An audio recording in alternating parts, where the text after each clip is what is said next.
السلام عليكم ورحمة الله وبركاته. የእምነት ፈተና የነቢዩላህ ኢብራሂም እና የነቢዩላህ ኢስማዒል ዓለይሂሙ ሰላም ታሪክ። ጸጥ ያለች ሌሊት፣ በሰማይ ላይ ከዋክብት በብርሃን ይንጸባረቃሉ። ነገር ግን በዚያች ሌሊት የኢብራሂም ልብ በከባድ ሐሳብ ተሞልቶ ነበር። ኢብራሂም የአላህ ወዳጅ ኸሊሉላህ ሕዝቡ በእሳት ውስጥ ሲጥሉት እንኳ ኢማኑን ፍንክች ያላደረገ፣ ለዓመታት የልጅ ናፍቆት አቃጥሎት ተስፋ ሳይቆርጥ የኖረ፣ ከረጅም ዘመን ጸሎት በኋላ አላህ አንድ ውብ ስጦታ ሰጠው።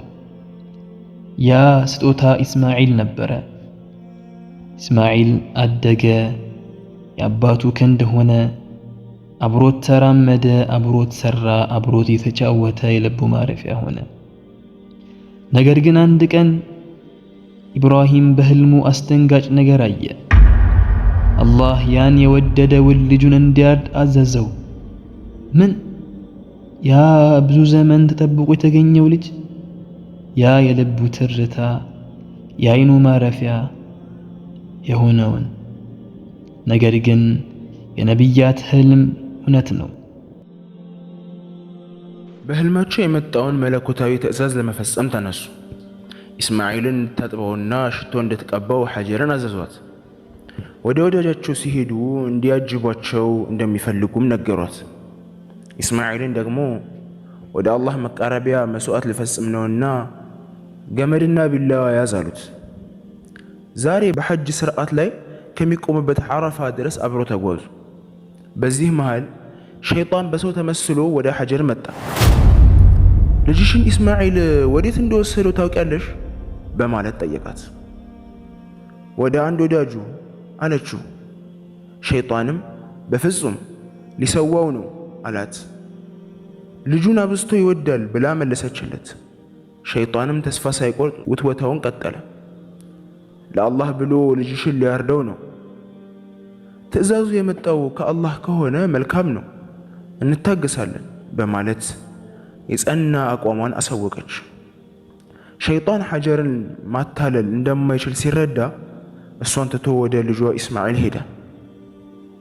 አባትህ ወዴት እንደሚወስድ ታውቃለህ? በማለት ጠየቀው። ኢስማዒልም ወደ አንድ ወዳጁ በማለት መለሰለት። ሸይጣንም አለው፣ በፍጹም ይዞህ እየሄደው ያለው ሊሰዋህ ነው። አንተን ያርድ ዘንድ አላህ እንዳዘዘው ያምናል።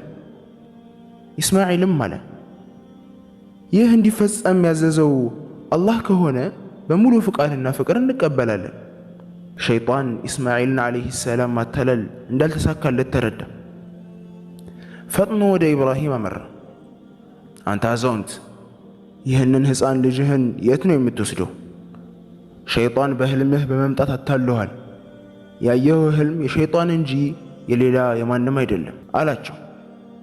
ኢብራሂምም ዓለይሂ ሰላም አሉት፣ አንተ ሸይጣን ከፊታችን ጥፋ። 7 ጠጠሮችን አንስተው በ3 የተለያዩ ቦታዎች ላይ ወገሩት። የሐጅ የጠጠር ውርወራ ስርዓት ያን ቀን ተጀመረ። የኢብራሂም ዓለይሂ ሰላም ቤተሰቦች ለአላሁ ስብሓንሁ ወተዓላ ፍጹም እጅ በመስጠትና በመመካት እስከ ቅያማ ዕለት ድረስ ለኡማው አርአያ ሆኑ። ረቢ ጀዐልኒ ሙቂመ ሰላቲ ወሚን ዙርሪየቲ ረበና ወተቀበል ዱዓ። ኢብራሂም ዓለይሂ ሰላም ከልጃቸው ኢስማዒል ዓለይሂ ሰላም ጋር ከሚና ወደ ዓረፋ ተራራ በመሄድ ላይ ናቸው። በሰማይ ላይ ያሉ መላኢካዎች በሙሉ በጭንቀት ተይዘው ነበር። እርስ በርሳቸው እንዲህ ይባባሉ ነበር፣ ሱብሓነላህ፣ ነቢይን ሊሰዋ ይዞት ይሄዳል። እዚህ ላይ ሰይዱና ኢብራሂም ዓለይሂ ሰላም ለልጃቸው ኢስማዒል የጉዟቸውን ትክክለኛ ዓላማ ነገሩት። ፈለማ በለገ መዐሁ ሰዕየ ቃለ ያ ቡነየ ኢኒ አራ ፊል መናሚ አኒ አዝበሑክ ፈንዙር ማዛ ተራ። ልጄ ሆይ በህልሜ ሳርደህ አየሁ አሉት። ኢስማዒል በጥያቄ መልክ መልስ ሰጣቸው። አባቴ ሆይ ይህን እንድትፈጽም ያዘዘህ አላህ ነውን? አዎ በማለት መለሱለት። ኢስማዒል ዓለይሂ ሰላም ወደ አባታቸው ዘወር አሉና ቃለ ያ አበቲ ፍዐል ማ ቱእመር ሰተጅዱኒ ኢንሻአ አላሁ ሚነ አሳቢሪን። አባቴ ሆይ የታዘዝከውንም ፈጽም፣ በአላህ ፍቃድ ከታጋሾች ሆኜ ታገኛለህ አሏቸው። ነፍሳቸውን ለመስጠት በሙሉ ልብ መፍቀዳቸውን ነገሯቸው። መልሳቸው የአባታቸውን ልብ ያቀዘቀዘም ነበር። አባቴ ንምሩድ ወደ እሳት በወረወረህ ጊዜ ታገዝክ፣ በዚህም የአላህን ፍቅር አተረፍክ። እኔም የአላህን ውሳኔ በፍቅር እቀበላለሁ፣ ለእርሱ ስል መስዋዕት እሆናለሁ። በአላህ ፍቃድ ታጋሽ ሆኜ ታገኘኛለህ። ከአንተ ተለይቼ ወደ ጌታዬ እሄዳለሁ፣ ከዓለማዊ ጣጣ ርቃለሁ፣ ከአላህ ጋርም እገናኛለሁ። የሚያሳዝነኝ ብቸኛ ልጅህን በእጅህ ሰውተህ ቀሪውን ዕድሜህን በትካዜ ማሳለፍህ ብቻ ነው። አባቴ ምን አለ ቀደም ብለህ ነግረኸኝ ኖሮ እናቴ በቅጡ እሰናበታት ነበር አሉ። ልጄ ለእናትህ ያልነገርኳት ትቃወማለች ብዬ ስለሰጋው ነው አሉት። ያን ጊዜ ኢስማዒል የ7 ወይም የ13 ዓመት ዕድሜ ልጅ እንደነበረ ተዘግቧል።